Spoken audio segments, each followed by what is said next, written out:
Corona से कैसे निपटा जा सकता है, तरीका कार क्या हो सकता है, एहतियाती तदाबीर क्या हो सकती हैं। आलमी इदारे सेहत ने इन ममालिक के लिए वो हिदायत जारी कर दी हैं जो लॉकडाउन उठाना चाहते होंगे, जो माशी पहिया भी चलाना चाहते हैं और कोरोना से बचना भी चाहते हैं। आलमी इदारा सेहत ने के सरबराह ने 6 बुनियादी उसूल भी बताए जिन पर चलकर लॉकडाउन में नरमी के साथ साथ कारोबारी जिंदगी भी जा सकता है। वो 6 नुकात क्या होंगे आपको प्रोग्राम के अगले हिस्से में बताएंगे। लेकिन नाज़रीन, आलमी इदारे की हिदायत के बरअक्स पाकिस्तान में हालात अजीब से अजीब तर होते जा रहे हैं। एक तरफ कोरोना मुतासरीन और अमवात की तादाद की शरह बुलंद से बुलंद तरीन होती जा रही है, तो दूसरी जानिब हुकूमत लोगों को मिलने जुलने के मौके फराहम कर रही है।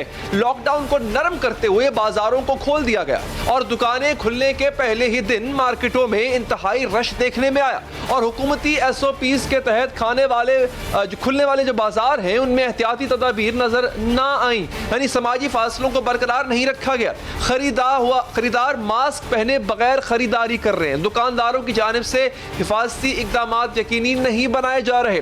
अवामी सतह पर इस परेशान कुन सूरत हाल के अलावा सियासी सूरत हाल भी नाजरीन खुशगवार नहीं है। कोरोना के मामले पर सिंध और वफाक में जारी लड़ाइयां बदस्तूर आज भी जारी हैं। इस तमाम तर सूरत हाल से नजर आ रहा है कि हालात किस तेजी के साथ खराबी की जानिब जा रहे हैं। दूसरी जानिब कोरोना सूरत हाल के यकनुकाती एजेंडे पर बात करने के लिए आज कौमी असम्बली का इजलास बुलाया गया, लेकिन इस इजलास में भी खुद जो मेंबर कौमी असम्बली है वो एहतियाती तदाबीर को यकीनी नहीं बना रहे थे। हिफाजती इक़दामात के तहत हर रुकन असम्बली के लिए मास्क और समाजी फासला लाजमी करार दिया गया था, लेकिन इसके बावजूद कई अरकान ऐसे थे जिनकी जानिब से इन पाबंदियों की परवाह नहीं की गई। हालांकि डेप्यूटी स्पीकर कासिम सूरी बार बार वार्निंग भी देते रहे। टीम से गुजारिश है कि एक निशिस्त का फासला रखें और ये जो ख्वातीन पीछे बात कर रही हैं, अगर जरूरी बात है तो बाहर जाके आप बात करें, मास्क भी पहने और जिसने अगर मजलिस करनी है तो ईवान से बाहर चला जाए और वहाँ पे मजलिस करे। इमरान खट्टक साहब, आपने यहाँ पे कचहरी लगाई हुई है, सबने चारों ने।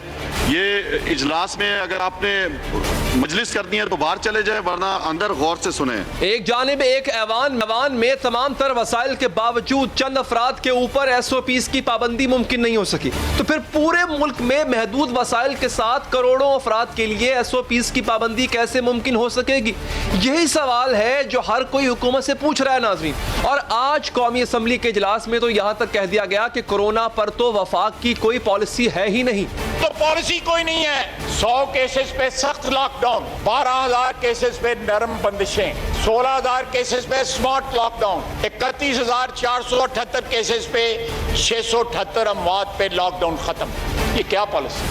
कोई इस पॉलिसी को डिफाइन कर दे स्वाए एक लफ्ज़ से कंफ्यूजन।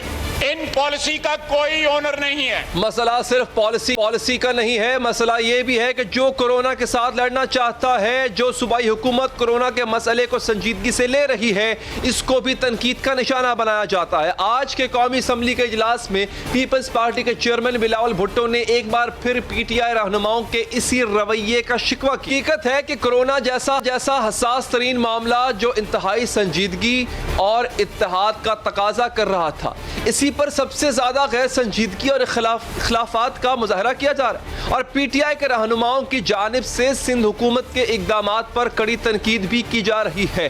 और फिर जाहिर है नाज़रीन कि इसकी जानिब से भी सख्त रद्द अमल सामने आ जाता है और इसी सियासी बयानबाजी ने अच्छे खासे हसास मामले को सियासी पॉइंट स्कोरिंग का एक ऐसा मैदान बना दिया है जहाँ पर सिर्फ और सिर्फ रस्सा कशी होती नजर आ रही है। इसी गर्मा गर्मी को रोकने के लिए गुज़िश्ता रोज वफाकी वज़ीर असद उमर को मैदान में आना पड़ा और अपने रहनुमाओं को सिंध पर बेजा तनकीद को गलत करार दिया। उमर का ये बयान PTI सिंध के रहनुमा खुर्रम शेर ज़मान के इस बयान के बाद सामने आया था जिसमें उन्होंने कहा था कि कोरोना पर सिंध हुकूमत सूरत हाल को बढ़ा चढ़ा कर बयान कर रही है। अब एक जानिब कोरोना की सूरत हाल पर मुल्क को सियासी बहरान का सामना है, तो दूसरी जानिब एक और परेशान कुन मामला भी सामने आ रहा है और वो ये है कि कोरोना के सरकारी टेस्टों के नताइज पर कैसे एतबार किया जाए, क्योंकि 2 रोज कबल पीर पगारा के साहबजादे और रुकन सिंध असम्बली पीर राशिद शाह के कोरोना टेस्ट ने कोरोना केसेस पर एक सवालिया निशान लगा दिया। सरकारी सतह पर जो टेस्ट कराया गया था इसमें उनका कोरोना मुस्बत आया, लेकिन जो उन्होंने प्राइवेट लैब से टेस्ट करवाया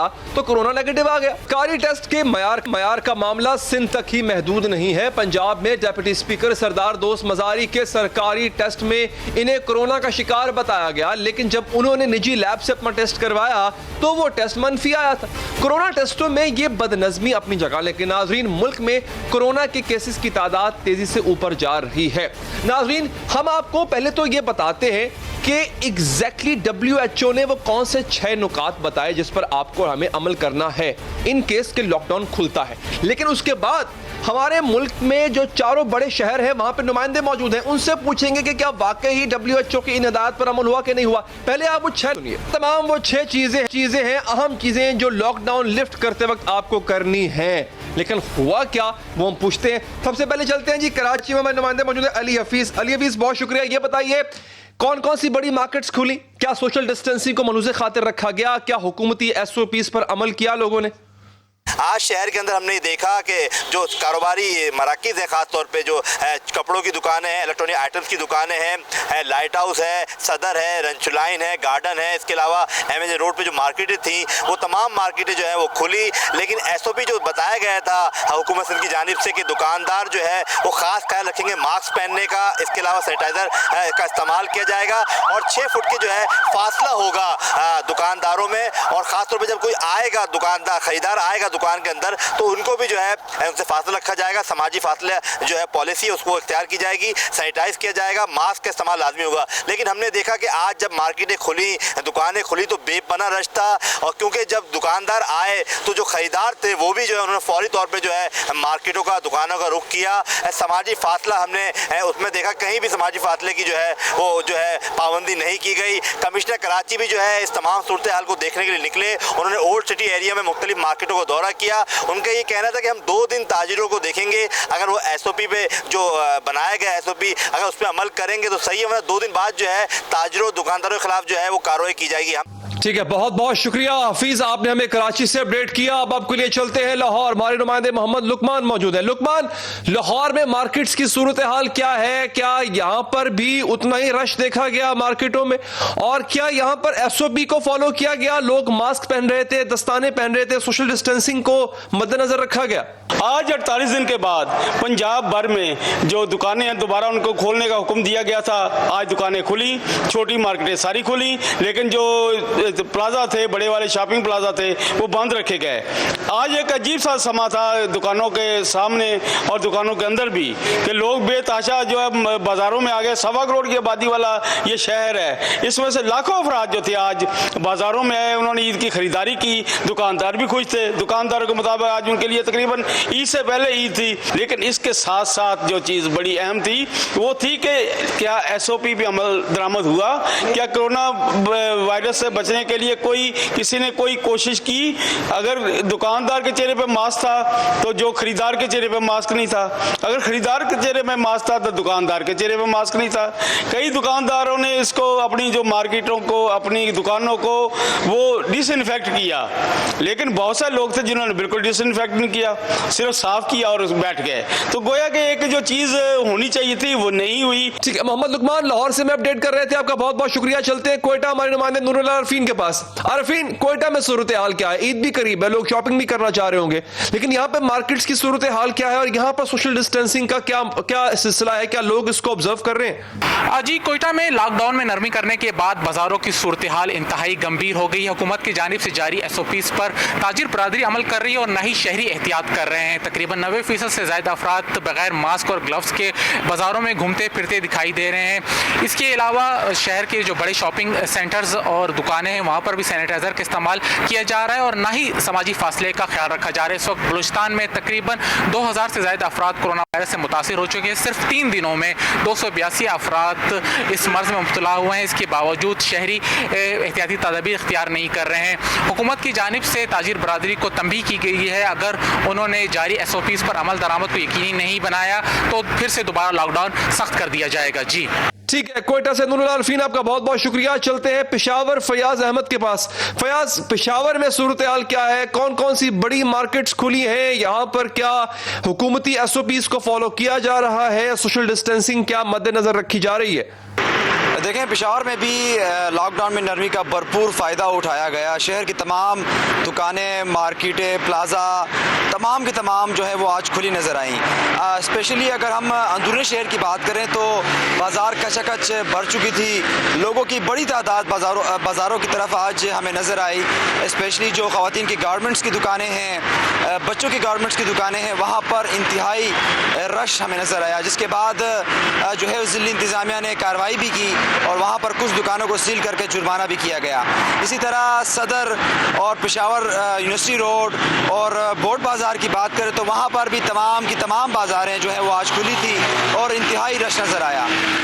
لیکن اگر دوسری جانب بات کریں ایس او پیز کی، تو ایس او پیز پر عمل درآمد ہمیں کہیں بھی نظر نہیں آیا.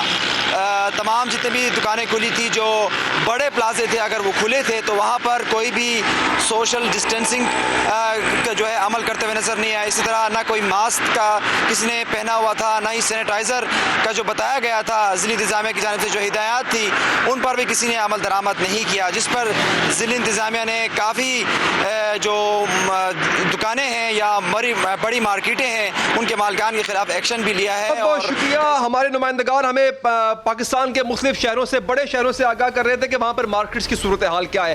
اب حکومت اور سندھ حکومت اور وفاقی حکومت، پاکستان تحریک انصاف کی جو اپوزیشن ہے سندھ میں اور حکومت، ان میں آپس میں چل کیا رہا ہے؟ کورونا کے معاملے پر یہ ایک کیوں نہیں ہو پا رہے؟ بات کریں گے. ہمیں جوائن کیا ہے پاکستان تحریک انصاف کے رہنما جناب خرم شیر زمان صاحب نے، ہمیں جوائن کیا ہے سندھ کے صوبائی وزیر جناب ناصر شاہ صاحب نے. دونوں کا بہت بہت شکریہ. شاہ صاحب، پہلے ذرا یہ بتائیں وہ کون سا سر ریلیف پیکج ہے سندھ کی عوام کے لیے جو آپ دینا چاہ رہے ہیں اور اس آرڈیننس کے تحت دینا چاہ رہے ہیں، لیکن اس آرڈیننس پر گورنر سندھ دستخط نہیں کر رہے؟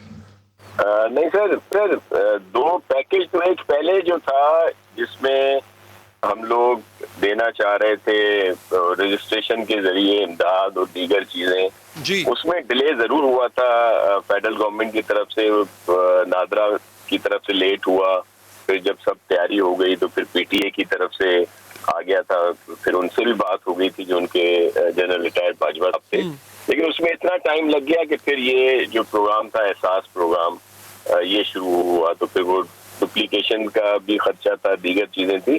لیکن ایک جو بھی آپ یہ ریلیف کا جو آرڈیننس کی بات کر رہے ہیں جو گورنر صاحب کے پاس بھیجا ہوا ہے، اس کی بات کر رہے ہیں آپ؟ جی اسی کی ایگزیکٹلی سر. اچھا سر، اس میں یہ تھا کہ جس طرح ہم نے کچھ جو ایپیڈیمک ہمارے ڈیزیز ایکٹ ہے 2014 کے تحت جو اسٹیپس لیے تھے جی کہ اس کو، لیکن اس میں جو ریلیف دینا تھا وہ اس میں کور نہیں ہو رہا تھا. اچھا، تو اسی وجہ سے ہم نے کیبنٹ سے اپروو کرا کے وہ بھیجا گورنر صاحب کی طرف کہ وہ ذرا اس پر کر دیں، اس کو آرڈیننس پہ سائن اور اس کو اپروو کر کے بھیج دیں. جس میں ہم نے کہا تھا دو تین چیزیں تھیں. ایک تو یہ تھا کہ جو بجلی اور گیس کے بل ہیں ان کو بعد میں لیا جائے، ان ماہ میں نہ لیا جائے، ان کو مؤخر کیا جائے. حالانکہ وہ فیڈرل گورنمنٹ سے پرٹینڈ کرتے ہیں، لیکن اگر آرڈیننس کے بعد اس پر عمل کرنا ان اداروں کی ذمہ داری ہے. اور ویسے فیڈرل گورنمنٹ کو جو ہم نے لکھا ہے وہ تو لکھا ہے کہ ان کو مکملی ویو آف نہیں، لیکن گورنر صاحب کہتے ہیں سر وہ آپ کا اختیار ہی نہیں ہے، یہ سب کچھ دینا آپ کا اختیار ہی نہیں تھا. سر میں آپ کو عرض کروں کہ ہم نے ویو آف تو نہیں کیا نا، اس میں ہمارا جو لکھا ہے گورنر صاحب کو وہ وے آف نہیں، ہم نے صرف یہ کہا ہے کہ ان کو اگلی اقساط میں لے لیا جائے. تو یہ تو اختیار کی بات سر، اس وقت کوئی نارمل حالات تو نہیں ہے نا. ایک کووڈ کی سچویشن میں، ایمرجنسی کی سچویشن میں ہم نے یہ فیصلے کیے اور اس کے تحت، اس آرڈیننس کے تحت ہم اس پر عمل کرا سکتے ہیں.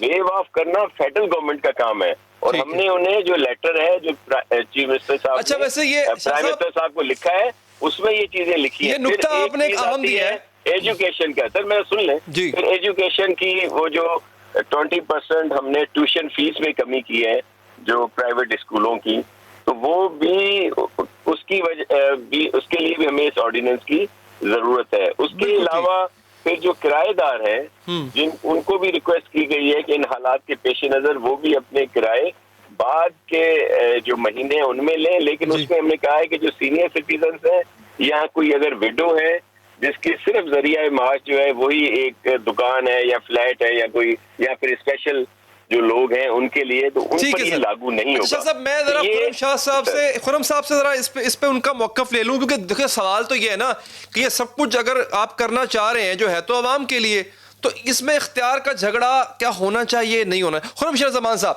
سر at the end of the day فائدہ تو سندھ کی عوام کا ہی اس میں ہوگا، سر اختیارات کا جھگڑا کرنا آپ کو لگتا ہے یہ وقت مناسب ہے؟ شاہ صاحب کا یہ موقف ہے، آپ ریلیف کیوں نہیں دینے دے رہے ان کو؟ نہیں سر، یہ کیا کر رہے ہیں، یہ بیسکلی عوام کو جو ہے وہ مالکان سے لڑا رہے ہیں، یہ مزدوروں کو دکانداروں سے لڑوا رہے ہیں۔ دیکھیں نا کہ دو تین چیزیں میں آپ سے بتاؤں، انہوں نے کہہ دیا کہ جو کرایہ دار ہیں وہ مالکان کو کرایہ نہ دیں۔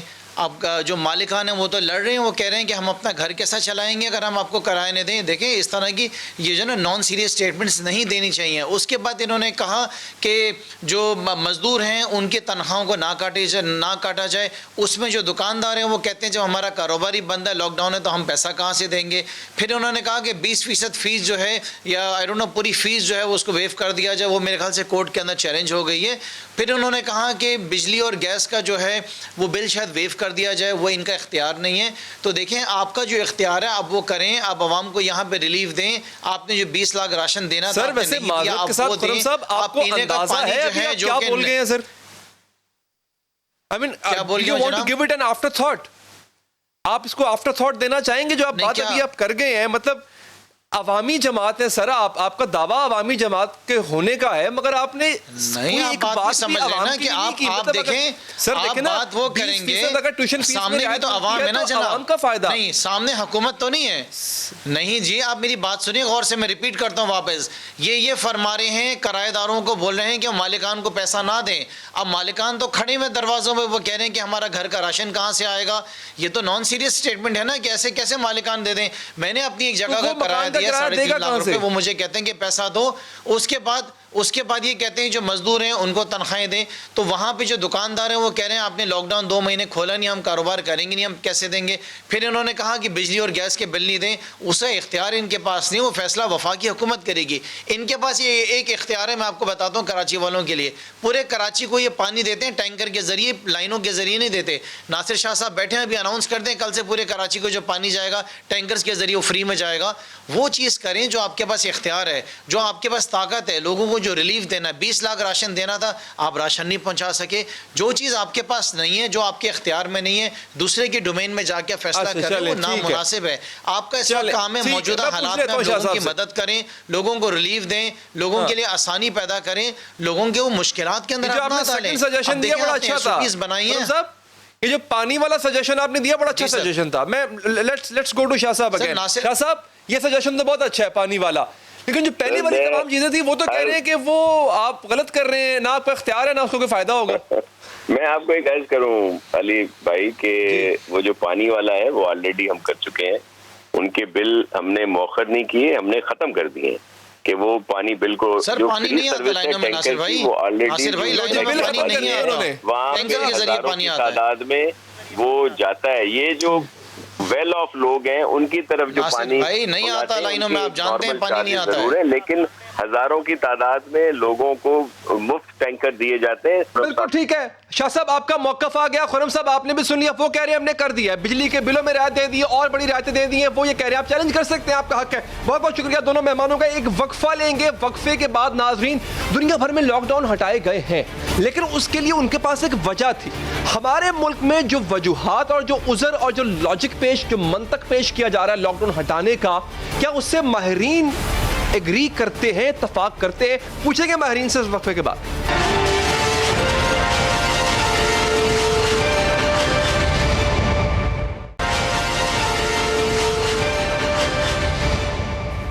ناظرین، پاکستان میں کورونا پھیل رہا ہے، تیزی سے پھیل رہا ہے۔ اس کے مقابلے پر وفاقی حکومت جو توجیہات پیش کر رہی ہے، جو منطق دے رہی ہے، لیکن کوئی لاہ عمل نہیں دے پا رہی۔ لاہ عمل تو ایک جانب یہ تک معلوم نہیں ہو رہا کہ حکومت کورونا کا پھیلاؤ روکنا بھی چاہتی ہے یا نہیں۔ ناظرین، حکومت کے ذہن میں یہ بات بیٹھ گئی ہے کہ کورونا سے جانی نقصان تو برداشت کیا جا سکتا ہے، مالی نقصان نہیں۔ کورونا کا پہلا مریض سامنے آنے کے بعد سے کورونا پھیلنے تک حکومت نے 4 موقف بدلے۔ سب سے پہلے हुकूमत ला इल्मी का इजहार करती रही। इसे इल्म ही नहीं था कि कोरोना कितना मोहलक है। जब इल्म हुआ तो कहने लगी कि कोरोना मोहलक तो है लेकिन पाकिस्तान को खतरा नहीं है। जब पता चला कि कोरोना कितना खतरनाक है लेकिन इसका फैलाव रोकने के लिए सख्त लॉकडाउन करना होगा तो लॉकडाउन की मुखालफत करने लगी। और अब हुकूमत चाहती है कि कोरोना जितना फैले उतना ही अच्छा है, इससे लोगों में कुव्वत मदाफत पैदा हो जाएगी। फिर मनसूबा बंदी असद उमर तो चाहते हैं कि मुल्क की 70% आबादी कोरोना का शिकार हो जाए, इससे बीमारी का फैलाव रुक जाए। वज़ीर मनसूबा बंदी ने मुल्क की 70% आबादी को कोरोना होने की बात संजीदगी से की है तो ये बात बहुत खतरनाक है जनाब। वबाई अमराज के माहिर डॉक्टर फ़हीम यूनुस कहते हैं 70 न सही मुल्क की 50% आबादी भी कोरोना का शिकार हो जाए, इनमें से सिर्फ 1% अगर वफात पाएं तो भी मुल्क में 10 लाख लोग इंतकाल कर जाएंगे, 15 लाख लोग शदीद बीमार होकर अस्पताल जा पहुंचेंगे और हमारा सेहत का निज़ाम ये बोझ बिल्कुल भी नहीं संभाला। कोरोना कितना हलाकत खेज है, एक वक्त तक तो हुकूमत इससे भी ला इल्म नजर आई। वज़ीर आज़म इमरान खान तो इसे फ्लू समझते थे और उनका ख्याल था ज़्यादातर लोग तो खुद ही ठीक हो जाएंगे। कि वज़ीर सेहत जो खुद भी डॉक्टर हैं उन्होंने कहा कि कोरोना से मुतासर होने वाले 80% मरीज तो सिर्फ पैनाडोल की गोली से ठीक हो जाएंगे। आपके गवर्नर चौधरी मोहम्मद सरवर साहब तो पैनाडोल के भी कायल नहीं थे। उनके ख्याल में कोरोना तो सिर्फ गर्म पानी के एक गिलास की मार था। जब हुकूमत को इल्म हो गया कि वायरस कितना हलाकत खेज है तो ये मंतक दी गई कि पाकिस्तान को कोरोना से ज़्यादा खतरा नहीं, क्योंकि पाकिस्तान में कोरोना वायरस का फैलाव और असरात दीगर ममालिक से कम है। वज़ीर आज़म इमरान खान ने तो ये तक कहा कि जब पाकिस्तान में गर्मी आएगी तो वायरस खत्म हो जाएगा। जानिब हुकूमत कह रही थी पाकिस्तान में कोरोना दूसरे ममालिक से कम है, दूसरी जानिब ये भी कहा जा रहा था कि पाकिस्तान का मवाजना दीगर ममालिक से नहीं किया जा सकता क्योंकि पाकिस्तान की तो आबादी ही बहुत ज़्यादा है। अगर हुकूमत को मालूम हुआ कि ये वायरस गर्मी से नहीं जाने वाला, इससे रोकने के लिए इसका फैलाव रोकना होगा, लॉकडाउन करना होगा। इस नतीजे पर पहुंचने के बाद लॉकडाउन पर भी बार बार मौक़िफ़ बदला गया। कभी कहा गया कि लॉकडाउन का मतलब तो कर्फ्यू होता है, कभी कहा गया कर्फ्यू लॉकडाउन की आखिरी स्टेज होता है, कभी लॉकडाउन का क्रेडिट लिया गया तो कभी इसे दूसरे सूबों का ओवर रिएक्शन कहा गया। हुकूमत खुद लॉकडाउन लगाती भी रही, इसकी मुद्दत में इजाफा भी करती रही। साथ ही वज़ीर आज़म ये भी कहते रहे कि अगर खुद पर यकीन हो तो मुश्किल वक्त आसानी से कट जाएगा। वज़ीर आज़म साहब को ख्याल आया कि सिर्फ सेल्फ बिलीफ से काम नहीं चलेगा। लॉकडाउन से तो गरीब मुतासर हो रहे हैं, नौकरियां चली गई हैं, दिहाड़ीदार तबका मुश्किल में है। हुकूमत ने यह मौक़िफ़ इख्तियार किया कि मुआशी बंदिशें कोरोना से ज़्यादा मोहलक, 10 लाख इदारे बंद हो जाएंगे, 1 करोड़ 80 लाख लोग बेरोज़गार हो जाएंगे, 7 करोड़ लोग खते गुर्बत से नीचे चले जाएंगे। और मौक़िफ़ हुकूमत का ये रहा कि एक वबा से होने वाली हलाकतों का मवाजना ट्रैफिक हादसात में होने वाली हलाकतों से किया जाने लगा। वज़ीर मनसूबा बंदी ने कहा पाकिस्तान में कोरोना वायरस से इतने लोग नहीं मर रहे जितने ट्रैफिक हादसात में मर जाते, फिर भी ट्रैफिक को नहीं रोका जाता। कहीं ना कहीं हुकूमत ने यह बात बिठा ली है जहन में कि कोरोना से जानी नुकसान तो बर्दाश्त किया जा सकता है, माली नुकसान नहीं। लॉकडाउन खत्म करते हैं तो लोगों की जान जाती है, लॉकडाउन लगाते हैं तो भी लोग भूख से मरेंगे। आखिर ऐसा क्या किया जाए कि मईशत भी बच जाए और लोगों की जानें भी बच जाएं, ये हम पूछेंगे यूनिवर्सिटी साइंसेज के वाइस चांसलर डॉक्टर जावेद अकरम साहब से और हमारे मुल्क के मारूफ माहिर मईशत डॉक्टर फारूक सलीम साहब से। दोनों का बहुत बहुत शुक्रिया। डॉक्टर साहब आपसे मैं आगाज़ करूंगा, बताइएगा कि क्या किया जाए, लेकिन उससे पहले जरा ये हुकूमत के मंतक पर थोड़ी सी अपना एनालिसिस दीजिएगा। वो कहते हैं कि 70% असद उमर साहब का मैंने बताया 70% आबादी को कोरोना हो जाए तो फिर सब ठीक हो जाएंगे, मतलब ये हर्ड इम्यूनिटी वाली बात कर रहे हैं। क्या ये मंतक दुरुस्त है डॉक्टर साहब? अली बहुत शुक्रिया, thanks for having me on the show. देखें ये मंतक बिल्कुल 100% गलत है, क्योंकि देखें हर्ड इम्यूनिटी जिन मुल्कों ने कोशिश की, यूनाइटेड किंगडम ने कोशिश की, इटली ने कोशिश की और वो डिज़ास्टर्स हुए, तो हिस्ट्री अपना बताती है। और जैसे फॉर एग्जांपल किसी हद तक स्वीडन ने किया और वो भी डिज़ास्टर हुआ, उसके बरक्स नॉर्वे बिल्कुल वैसा ही मुल्क है, उसने नहीं की, उसने बिल्कुल ये नहीं किया, उसने बिल्कुल उसकी डिफरेंट अप्रोच थी और वो बड़ा सक्सेसफुल हुआ। और दूसरे नंबर पे देखें हर्ड इम्यूनिटी के लिए आपको 68% मिनिमम अपनी पॉपुलेशन को इन्फेस्ट करना पड़ेगा और जो प्राइस आप पे करेंगे वो अराउंड 3% मोर्टेलिटी होगी। तो आप इमेजिन कर लें कि वो कितनी होगी और क्या हम मुतहम्मल हो सकते हैं इसके, ख़ासकर जिस तरह का हम हेल्थ सिस्टम लेके चल रहे हैं। 1947 से अब तक कोई भी ऐसी गवर्नमेंट नहीं आई जिसने जस्टिस किया हो इस सेक्टर के साथ, जिसने वाकया ही, अब देखें इटली जैसा मुल्क है جہاں پہ آپ کے پاس تقریباً 9 وینٹیلیٹرز ہیں 100,000 پاپولیشن پہ، تو ادھر کی شرح اموات دیکھ لیں. اس کے برعکس جرمنی ساتھ کھڑا ہے اور اینجلا مرکل نے ادھر کمال کر دیا ہے کہ اس نے 49 ventilators per 100,000 population, and that is why the difference in motility. تو اٹ ڈپینڈس کہ آپ کے لیڈرز نے کتنی کیئر کی ہے آپ کے ہیلتھ کیئر کی سسٹم کی. اور میرا خیال ہے فیوچر کی لینڈسکیپ پوسٹ کووڈ میں یہ بہت بڑا رول پلے کرے گا in leadership identification and also for voters, کہ یہ ایک بہت بڑی موٹیویشن ہوگی. یہ ہسٹری میں لکھا جائے گا. کئی لیڈرز ایسے ہیں جن کا سنہری حروف میں لکھا جائے گا، لیکن انفارچونیٹلی کئی ایسے بھی ہوں گا جن کا جو بہت زیادہ جن پہ کوسچنز ہوں گے ان کی لیڈرشپ پہ، کیونکہ یہ ایک دن کا سنیپ شاٹ نہیں ہے. آپ کی پالیسی آپ نے بڑا ویلڈ پوائنٹ اٹھایا سر ہوتی ہے کہ آپ کی موٹیلٹی کیسے decide the future course of the politics as well, کیونکہ لوگ اس کو مدن آئی وش ڈاکٹر جاوید صاحب لوگ اس کو کنسیڈر کریں، لوگ اس کو پیمانہ بنائیں. لیکن سر اس وقت ایک اور پیمانہ بنا ہوا ہے اور وہ ہے معیشت کا. ڈاکٹر فاروق سلیم صاحب اوور ٹو یو سر. سر مجھے یہ بتائیں کیا کوئی ایسی پاسبلٹی ہے، از دیر اینی مڈل وے کہ جان بھی بچ جائے اور معیشت بھی بچ جائے؟ ہمارے پاس یا کسی بھی دنیا کے ماہر معیشت کے پاس کوئی ایسا حل ہے سر؟ میں آپ کو ڈیٹا کی بنیاد پہ یہ ضرور بتا سکتا ہوں کہ اگر امریکہ کچھ کام کر رہا ہے، اگر ناروے کچھ کام کر رہا ہے، اگر اٹلی کچھ کام کر رہا ہے، تو ضروری نہیں کہ ہم بھی ان کو فالو کریں. ہماری معیشت کا جو سٹرکچر ہے وہ ان ممالک سے بہت فرق ہے، اور ہمارا جو ایج ڈیموگرافک جو آبادی کے اندر ہمارا عمر کا تناسب ہے لوگوں کا، وہ ان ممالک سے بہت زیادہ فرق ہے. آپ اندازہ کیجئے کہ امریکہ میں جو ان کی 80 سال سے زیادہ کی آبادی ہے وہ تقریباً 5% بنتی ہے پوری پاپولیشن کی، بہت بڑا نمبر بن جاتا ہے. پاکستان میں 80 سال سے اوپر کی آبادی جو ہے وہ صرف 0.5% ہے. یعنی کہ آپ مقابلہ دیکھ لیجئے، ہماری 80% آبادی بہت کم ہے. تو جو پالیسیز امریکہ اپنائے بیٹھا ہے، ضروری نہیں کہ ہم بھی وہی اپنا کے کامیاب ہو سکتے ہیں. آپ دیکھ لیجئے کہ امریکہ کی آبادی جو ہے وہ پاکستان سے تقریباً 33% زیادہ ہے. وہ کوئی 33 کروڑ کے قریب ہے، ہم 22 کروڑ کے قریب ہیں. وہاں پہ اموات کی شرح 1000 پہ پہنچ گئی ہے، اور ہمارے ہاں تو خدا کا بڑا شکر ہے کہ 700 سے بھی کم ہے. تو یہ آپ کو ظاہری بات ہے کہ پاکستان اور امریکہ میں بہت بڑا فرق ہے. امریکہ میں اگر آپ روز کی اموات دیکھ لیں تو 1000 آ رہی ہیں. ہمارے ہاں تو روز کی خدا کا شکر ہے کہ 3 درجن سے زیادہ نہیں ہو رہی، یا 3 درجن کی لگ بھگ ہو رہی ہیں. تو امریکہ ایک ڈفرنٹ ملک ہے، ہم ڈفرنٹ ملک ہیں. میں یہ سمجھ رہا ہوں کہ لاک ڈاؤن میں آسانی لانے سے پاکستان کی معیشت کا اتنا نقصان نہیں ہو سکتا. ڈاکٹر صاحب بہت بہت شکریہ آپ کے وقت کا. ڈاکٹر جاوید اکرم صاحب آپ نے وقت دیا، سر آپ کا بھی بہت بہت شکریہ. ایک وقفہ لیتے ہیں، اور وقفے کے بعد بڑی حیران کن صورتحال شہر قائد سے نظر آئی کہ وہاں پر جو عوام کو لوٹنے والے ہیں ان میں پولیس اہلکار بھی شامل ہیں. اور اس کے ساتھ ہم بات کریں گے سعودی عرب کی. ناظرین، امریکہ نے سعودی عرب کو تنہا کیوں چھوڑ دیا؟ وقفے کے بعد.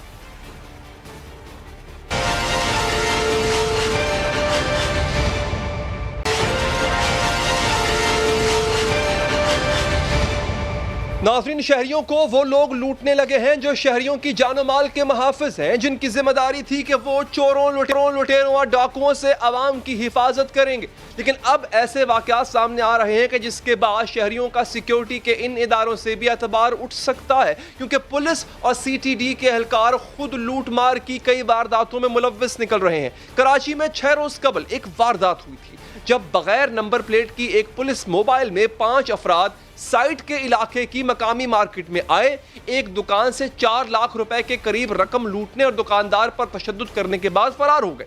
اس واقعے کی CCTV فوٹیج بھی منظر عام پر آئی تھی، اور اب یہ تصدیق ہو گئی ہے کہ یہ 5 ملزمان CTD کے ہی اہلکار تھے. ناظرین، آپ کے سامنے میں وہ فوٹیج چلانے جا رہا ہوں جس میں نظر آ رہا ہے کہ کس طرح سے لوگ تھے جو کہ ایک دکان میں گھسے، اس کے مالک پر تشدد کیا، زد و کوب کیا. یہ آپ دیکھ سکتے ہیں پولیس کی گاڑی. اس پولیس کی گاڑی سے اترتے ہیں 5 اہلکار اور پھر اس دکاندار سے 4.5 لاکھ کی رقم لے کر فرار ہو جاتے ہیں. پولیس کے اوپر کوئی نمبر پلیٹ نہیں ہے، کوئی پہچان کی کوئی ایسی چیز نہیں ہے جس سے پہچانا جا سکے. ناظرین، SSP CTD غلام سرور ابڑو کے مطابق CTD کے ان 5 اہلکاروں کی ڈکیتی کی واردات میں ملوث ہونے پر نوکری سے نکال دیا گیا. یہی نہیں بلکہ 2 ہفتے پہلے بھی मोमिन आबाद सेक्टर डी में सादा लिबास एहलकारों ने कंप्रेसर की दुकान से 1,42,000 रुपए लूट लिए थे और पुलिस एहलकारों ने दुकानदार को वाक़े की इतला करने पर संगीन नताइज की धमकियां दी थी और साथ ही सीसीटीवी कैमरे तोड़कर रिकॉर्डिंग भी अपने साथ ले गए थे।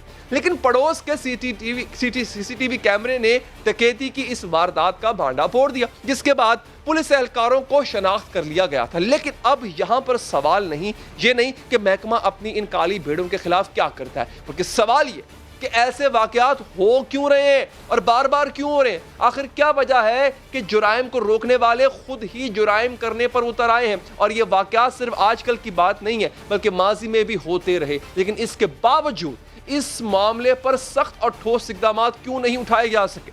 बात करेंगे हमारे नुमाइंदे अहमद रहमान। अहमद, ये बताइएगा कि ये 5 लोग कब से ये काम कर रहे थे और क्या ये अकेले थे, इनके पीछे कोई इनका सरपरस्त भी था, कोई बड़ा अफसर भी शामिल था, किसी की सरपरस्ती हासिल थी इनको? जी देखिए, बड़ी शर्मनाक बात है। माजी में भी इस तरह के वाकयात रिपोर्ट हुए हैं कि कुछ एहलकार जिनका ताल्लुक या तो सीटीडी से या क्राइम ब्रांच से रहा, वो इस तरह की वारदातों में मुलव्विस रहे। इस वारदात में भी यही हुआ है कि साइड बी थाने की हुदूद में एक दुकान से न सिर्फ एक शहरी को अपने साथ सीटीडी के एहलकार ले आए, बल्कि 3 लाख रुपए, जो कि शहरी का क्लेम है कि उसकी दुकान से नकद 3 लाख रुपए भी उठाए और जिस शहरी को अपने साथ उन्होंने मोबाइल में बिठाया था उसके भाई को उसकी जेब से भी 90,000 रुपए लिए गए। तो इस पर जो है वो बाकायदा एक साइड बी थाने में मुकदमा भी दर्ज किया गया इन एहलकारों के खिलाफ और अब सीटीडी के अफसर की जानिब से इन 5 एहलकारों के खिलाफ डिसमिस के ऑर्डर जो है वो जारी किए गए हैं कि इनको नौकरियों से बरतरफ किया जाए। इस हवाले से उन्होंने आला अफसरान को लिख भी दिया है। तो ये अफसरान ये इस तरह के वाकयात माजी में भी रिपोर्ट हुए हैं। इसको रोकने के लिए पुलिस अफसरान ने न सिर्फ पुलिस मोबाइल्स पे लोकेशन जो है वो ऑन करवाई थी कि उनमें लोकेटर्स लगवाए थे ताकि कहां पुलिस मोबाइल्स जाती हैं उनका पता चला जा सके। और माजी में तो कराची में जो पुलिस मोबाइल्स चलती थी उनमें थानों का नाम भी नहीं लिखा होता था।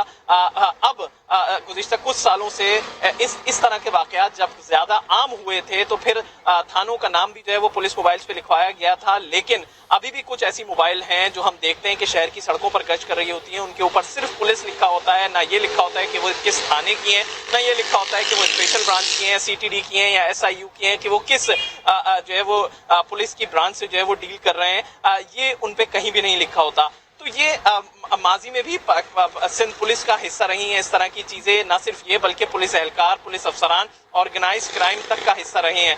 अगर हम बात करें कोई 15 से 20 साल पुरानी, तो शहर में एक नाम चलता था इंस्पेक्टर वसीम अहमद उर्फ वसीम बीटर का। उनसे ये सिलसिला शुरू हुआ था जब उन्होंने एक मुनज़्ज़म नेटवर्क बनाया था जिसमें उन्होंने सट्टेबाजों से और जुए के अड्डे चलाने वालों से, फिर उसके अलावा और जराइम पेशा अनासिर से उन्होंने अपने ताल्लुकात बनाए थे और उनसे बाकायदा उनको काम करने की इजाजत दी जाती थी, जिसके एवज वो वसीम बीटर करोड़ों रुपए जो है वो शहर से जमा करते थे और आगे तक अफसरान को पहुंचाया करते थे।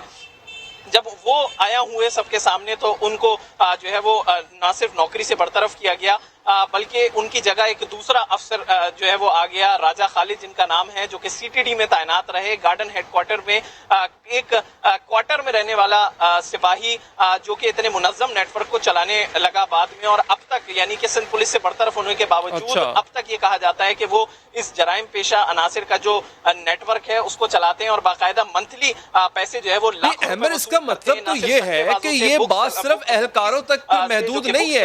अगर तो इनके जगह अफसर बदल जाते हैं, नया अफसर आता है, वो भी यही काम करने लग जाता है, कोई किसी को कुछ कह नहीं रहा, किसी को कुछ सजा नहीं हो रही है, इसका मतलब वाज़ेह है कि ये तो फिर ऊपर तक अफसरान मिले हुए हैं, बड़े अफसरान भी मिले हुए हैं इस काम में।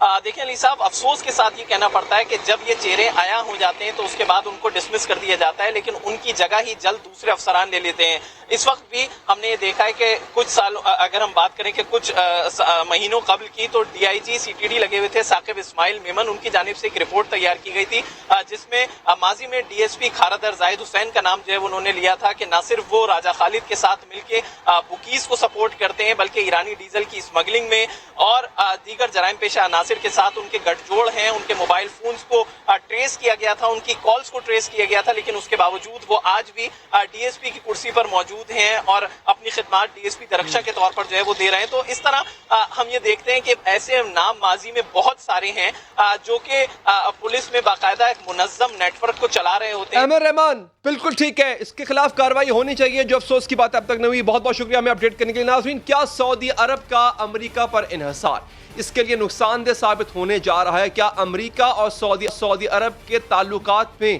دراڑ آ چکی؟ دنیا بھر میں اپنی عسکری موجودگی بڑھانے والا امریکہ سعودی عرب میں اپنی دفاعی قوت کم کر رہا ہے. یہ دعویٰ امریکی اخبار وال اسٹریٹ جرنل کی طرف سے سامنے آیا. بتایا گیا کہ امریکہ سعودی عرب سے دفاعی میزائل سسٹم ہٹا رہا ہے. امریکی جنگی جہازوں کے 2 اسکواڈنز بھی سعودی عرب سے جا چکے ہیں. فوجیوں کی تعداد میں بھی کم رہی ہے. کے ہاتھوں ایرانی جنرل قاسم سلیمانی کے قتل کے بعد خطے کی صورتحال کشیدہ ہو گئی تھی, جس کے بعد سعودی آئل فیلڈز کی حفاظت کے لیے امریکہ نے اپنی عسکری تنصیبات میں اضافہ کیا تھا. لیکن اب شاید امریکہ ایران کو اپنے مفادات کے لیے خطرہ نہیں سمجھتا. امریکی صدر سے اس بارے میں سوال کیا گیا تو انہوں نے کہا, میں اس بارے میں بات نہیں کرنا چاہتا. سعودی عرب شروع سے ہی اپنے دفاع کے لیے امریکہ پر انحصار کرتا آیا ہے. سعودی عرب اور امریکہ کے فوجی تعلقات اس وقت سے ہیں جب سعودی عرب میں تیل کی تلاش شروع ہوئی تھی. پہلی خلیجی جنگ کے بعد سے امریکہ کے 5000 فوجی سعودی عرب میں مستقل تعینات رہتے تھے. عراق جنگ کے بعد سے یہ تعداد بڑھا کر 10,000 کر دی گئی تھی. فوجی تعاون کی اتنی طویل تاریخ کے بعد کیا وجہ ہے کہ امریکہ نے اپنی فوجیں کم کرنے کا فیصلہ کیا؟ یہ بھی کہا جا رہا ہے کہ اس کی وجہ تیل کی قیمتوں میں سعودی منمانی ہے. ہوا یہ ناظرین کہ کورونا کے بعد کھپت کم ہوئی تو سعودی عرب نے تیل کی پیداوار کم کر دی تاکہ قیمتیں نہ گریں, لیکن روس نے پیداوار کم کرنے کی بجائے بڑھا دی, جس کا نتیجہ یہ نکلا کہ $50 فی بیرل بکنے والا تیل $33 فی بیرل پر بکنے لگا. اس کا بدلہ لینے کے لیے سعودی عرب نے تیل کی قیمت مزید کم کی اور پیداوار اور بڑھا دی. تیل کی قیمتیں گریں تو امریکی صدر ٹرمپ نے سعودی عرب کو دھمکی دی تھی کہ تیل کی پیداوار کم کرو ورنہ فوجی امداد کم کر دی جائے گی. جب سعودی عرب نے یمن میں جنگ چھیڑی اس وقت بھی اس نے اپنی حفاظت کے لیے امریکہ سے مہنگے اور بڑے دفاعی معاہدے کی.